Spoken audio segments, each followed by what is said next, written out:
Olá, que a paz do Mestre Jesus esteja conosco, hoje e sempre. Bom, hoje nós vamos refletir mais uma vez sobre mais um capítulo do livro Caminho, Verdade e Vida, psicografado por Chico Xavier, ditado pelo Espírito Emmanuel, seu guia espiritual. Hoje a gente vai refletir a respeito do capítulo 155, o qual se denomina Entre os Cristãos. É, o trecho que será refletido para que a gente discorra nesses momentos será referente ao capítulo 10, versículo 43 do livro de Marcos. Tá? É uma passagem dita por Jesus, onde ele diz assim: Mas entre vós não será assim. Uma passagem simples, uma frase simples, mas que traz grandes reflexões, e a gente vai unir esse trecho junto às reflexões do próprio Emmanuel. Mas vamos iniciando, repensando sobre uma palavra muito simples, mas que ela está no ambiente religioso de todas as denominações, acredito, que é a fé.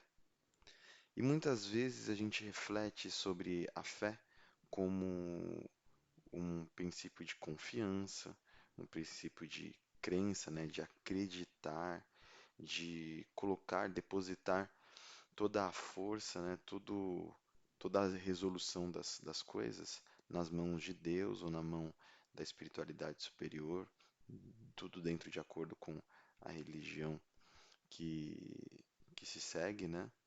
Mas se nós formos traduzir a palavra fé no grego, no latim, no hebraico, pensando que aqui no ambiente espírita, principalmente aqui no Brasil, nós estamos sempre muito conectados com a moral cristã e assim também com o contexto de existência de Jesus na Terra no período da Palestina, onde seus ensinamentos ficaram ali no Evangelho, na Bíblia, no Novo Testamento, baseado nos ensinamentos do Velho Testamento.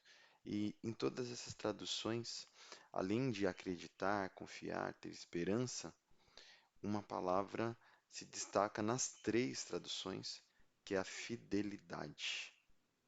Fidelidade aos princípios, fidelidade aos valores, às leis que foram ali estabelecidas e trazidas, compartilhadas entre principalmente o povo judaico da época, mas que a gente traduz e traz para os tempos de hoje.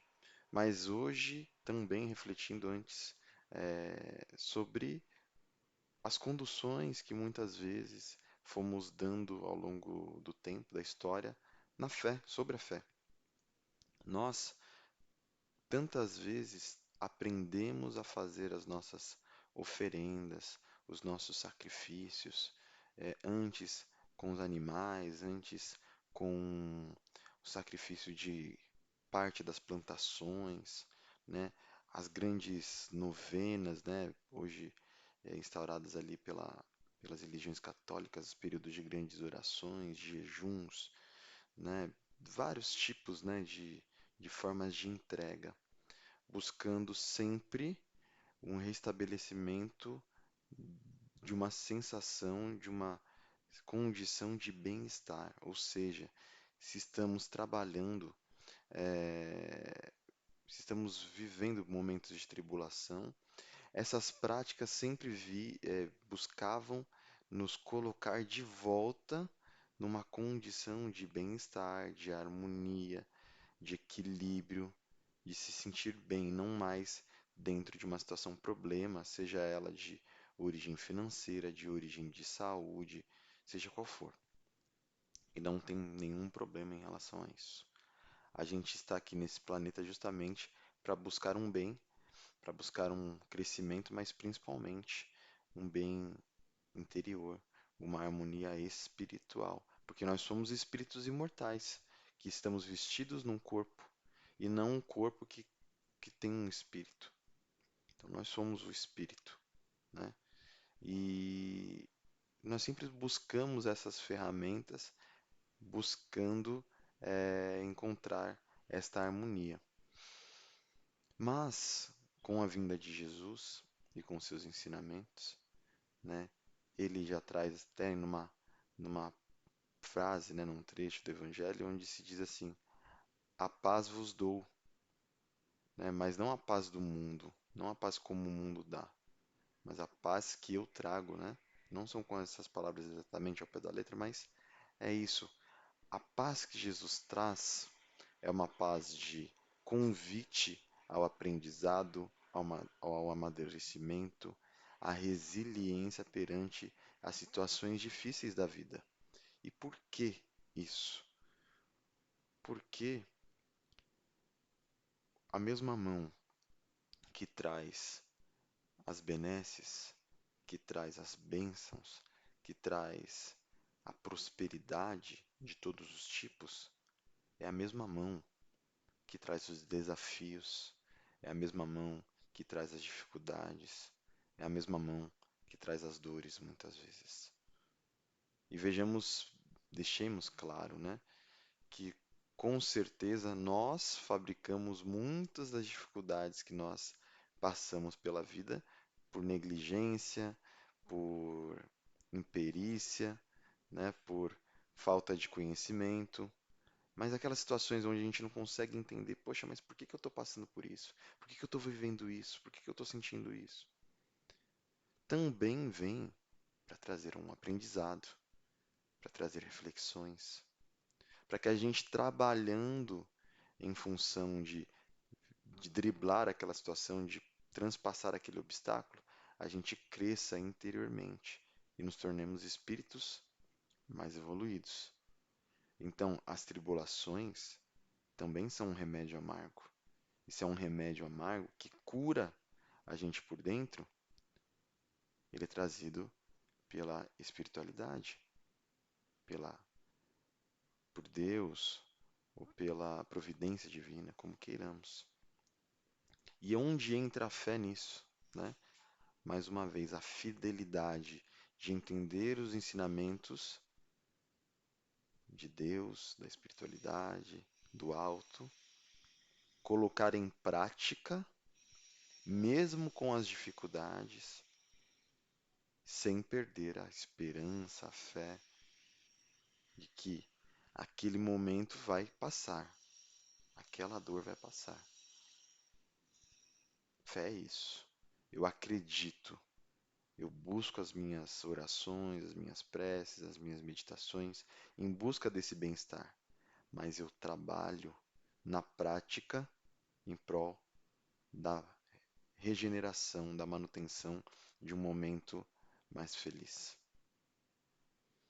Então, nós, né, como cristãos, precisamos aprender a olhar os pontos positivos, os aprendizados das situações mais duras, das situações mais difíceis, por mais que doa.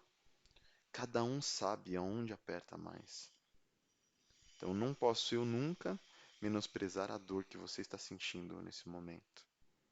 A dor que a pessoa mais querida que você convive, que você mais ama, que está próxima de você, está vivendo.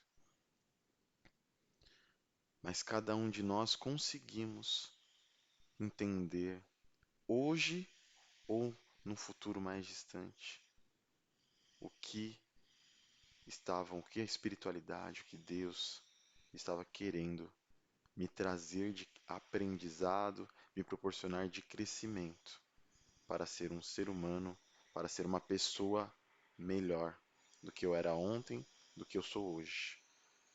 Mas é preciso ter fé. E como foi dito mais uma vez, fé é acreditar, é ter fé, mas é ser fiel. Assim como Jó lá atrás, naquela historinha que ele foi colocado em prova, passando por dificuldades de saúde, dificuldades financeiras absurdas, abandono dos amigos, das familiares, pessoas mais queridas duvidando dele, ele permaneceu crente que aquele momento iria passar. Ele continuou ali na sua meditação e o momento passou. E ele foi agraciado por Deus. E vamos para um exemplo mais simples, bem mais simples. A gente entende as leis da natureza, a gente entende que nós precisamos nos cuidar. E, por exemplo, que precisamos escovar os dentes todos os dias. Fazer a higienização da maneira correta, escovar o dente, passar fio dental, enxaguante bucal, tudo que for possível para a manutenção da nossa saúde bucal. Eu posso até acreditar que Deus busca o meu bem-estar, o meu cuidado, a minha saúde. Mas se eu não fizer essas práticas todos os dias depois das refeições, em algum momento eu posso ter algum problema. Então, isso também se traduz nas atividades da vida como um todo, no nosso cuidado com a nossa saúde, nos prevenindo, buscando o entendimento de como cuidar melhor da nossa saúde mental, da nossa saúde física, social, espiritual, financeira. A gente entende como a gente pode fazer, né, buscando formas de entender como a gente vai viver sendo uma pessoa mais útil para a sociedade. Tudo isso depende da gente. E aí, nesse interim, desafios vão surgir, situações vão surgir e cabe a nós entender como nós podemos fazer melhor para viver melhor. Então, basicamente era isso. Que a gente possa refletir e pensar como a gente vai colocar essas reflexões em prática no nosso dia a dia, mas de qualquer forma a gente lembre que Deus, a espiritualidade superior, está sobre nós, nos auxiliando, nos intuindo, nos orientando, para que possamos ser espíritos mais amadurecidos a cada dia, a cada momento. Muito obrigado, tenha uma boa semana e fiquem com Deus. Até mais.